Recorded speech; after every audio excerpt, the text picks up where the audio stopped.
पश्चिमोत्तान आसन करने के लिए सबसे पहले आप ऐसे सीधे बैठ जाइए जैसे मैं बैठी हुई हूँ। पैर आपके सामने ऐसे खुले रहेंगे। आपके जो दोनों पंजे हैं वो एक दूसरे से जुड़े रहेंगे और आपका जो हिप है वो ग्राउंड को फोर्स करता हुआ प्लेस्ड रहेगा। आपकी जो अपर बॉडी है यानी कि कमर का हिस्सा जो पूरा है ये बिल्कुल स्ट्रेट रहेगा, आपकी स्पाइन स्ट्रेट रहेगी। ये आसन डाइजेशन के लिए भी बहुत अच्छा है। डाइजेशन के साथ साथ ये आसन स्पाइन हेल्थ के लिए बहुत अच्छा है, आपकी स्पाइन को सपल रखता है। इसके अलावा अगर आप बहुत बैठे बैठे काम करते हैं, लॉन्ग वर्किंग आवर्स हैं आपके, एक ही जगह बैठ के काम करते हैं, एक ही जगह खड़े होकर काम करते हैं, या आप कहीं बहुत घंटों का ट्रैवल करके वापस लौटे हैं, बहुत लंबी फ़्लाइट्स आप लेते हैं, तो उस वक्त आपकी स्पाइन को सपल रखने के लिए, आपकी स्पाइन को हेल्दी रखने के लिए, साथ ही आपके डाइजेस्टिव सिस्टम को अच्छा रखने के लिए, आपको बेटर फील कराने के लिए भी ये आसन बहुत इम्पॉर्टेंट है। तो देखिए ये भी एक ऐसा आसन जिसे आप करेंगे तो इसके बहुत सारे फ़ायदे आपके शरीर को मिलेंगे, बशर्ते सही तरीके से अगर इसे किया जाए। तो जब आप अपने लेग्स को ओपन करके सामने बैठेंगे तो आपके जो फीट हैं वो क्लोज्ड रहेंगे, आपके घुटने सीधे रहेंगे। बहुत सारे लोगों के घुटने ऐसे मुड़ जाते हैं, मुड़ेंगे नहीं, बिल्कुल सीधे रहेंगे। आपके हाथ ऐसे ऊपर स्ट्रेट रहेंगे, पैरेलल टू योर शोल्डर्स, आपके ईयर्स के क्लोज रहेंगे और ध्यान रखिए आपकी जो एल्बोज़ हैं वो बेंड नहीं होंगी। और उसके बाद जब आपकी टेल बोन टक्ड इन रहेगी तो आपने अपने हिप को ग्राउंड में फोर्स करते हुए, ग्राउंड की तरफ पुश करते हुए, बिना अपनी बैक को मोड़े, बिना किसी हंच के फॉरवर्ड फोल्ड करना है, आगे की तरफ मुड़ना है। आपकी बैक जो है वो स्ट्रेट रहेगी, उसमें हंच नहीं आएगा, कोई प्रेशर नहीं है। जितना आप कंफर्टेबल हैं, जितनी आपकी फ्लेक्सिबिलिटी है उतना बेंड होगा। जब आप ऐसे बेंड होंगे तो आपकी जो अपर बॉडी है वो वन लाइन में होगी, आपके हैंड्स, आपकी नेक, आपकी बैक वन लाइन में। देखिए दोबारा से मैं आपको एंगल थोड़ा सा चेंज करके बताती हूँ।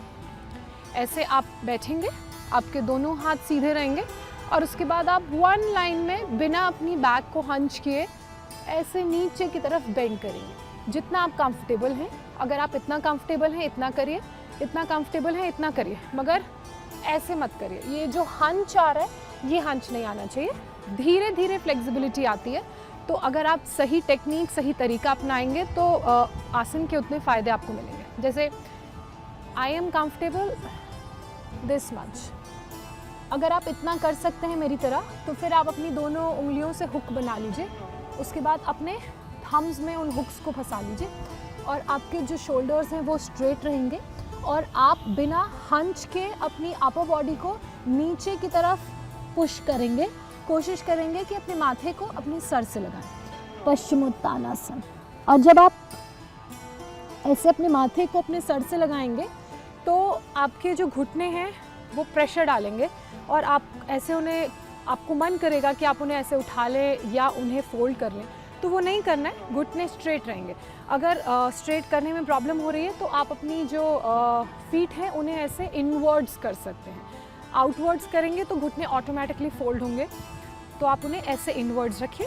उसके बाद ऐसे स्लोली नीचे की तरफ आपने जाना है, लूप्स को अपने थंब में फंसाना है और आपके जो एल्बोज़ हैं वो स्ट्रेट रहेंगे शोल्डर डिस्टेंस पे और नीचे बेंड होते हुए आपने आसन करना है।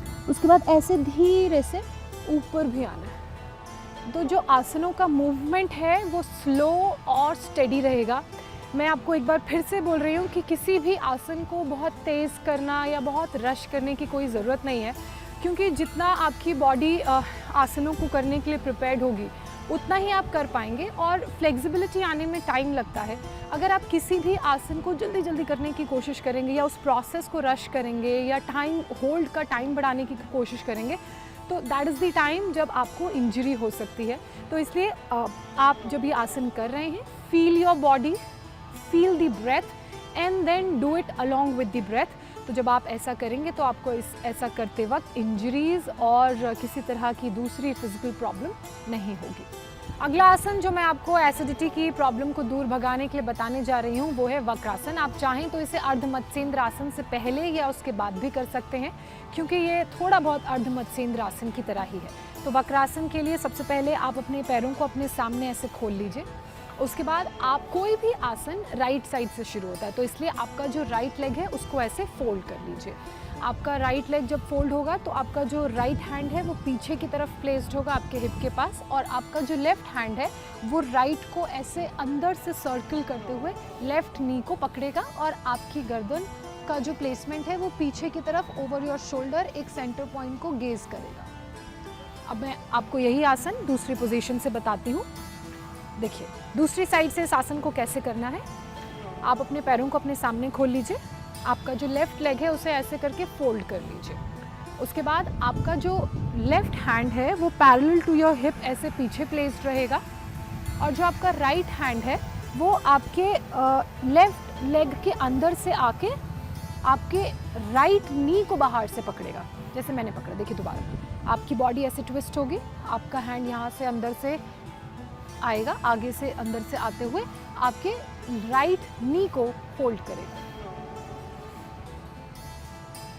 और आपका जो गेज होगा वो आपके लेफ्ट शोल्डर के ऊपर से एक आपने कोई सेंटर पॉइंट देखना है, फोकल पॉइंट, बस उसी पर आपका गेज रहेगा। आपकी नज़रें, आपकी आंखें उसी सेंटर पॉइंट को देखेंगे। आप जब ये आसन कर रहे होंगे तो आपको आपकी बॉडी में प्रेशर फील हो रहा होगा, खासकर आपके स्टमक के एरिया पर, और आपके हाथों में आपको प्रेशर फील हो रहा होगा, आपके लेग्स में, आपके हैम्स में, आपकी थाइज़ में आपको प्रेशर फील हो रहा होगा।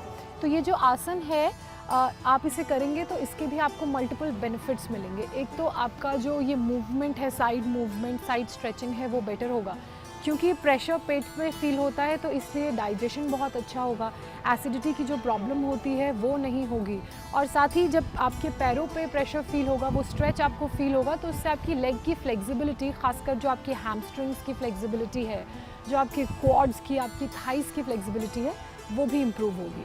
तो ये वो 5 आसन हैं जिनको अगर आप रेगुलरली अपनी योगा प्रैक्टिस में शामिल करेंगे तो आपको पेट से जुड़ी कोई बीमारी नहीं होगी, खासकर एसिडिटी की कोई भी परेशानी आपको सताएगी नहीं, और ना ही दवाई लेने की नौबत आएगी। एक और बहुत ज़रूरी बात, अपने खाने पीने की आदतों का भी बहुत ध्यान दें, जिसके बारे में मैंने शुरुआत में ही बताया था। और इस तरह के और इंटरेस्टिंग वीडियोज़ के साथ इंडिया TV लाइव पर मैं आती रहूँगी। फ़िलहाल बहुत शुक्रिया, नमस्कार।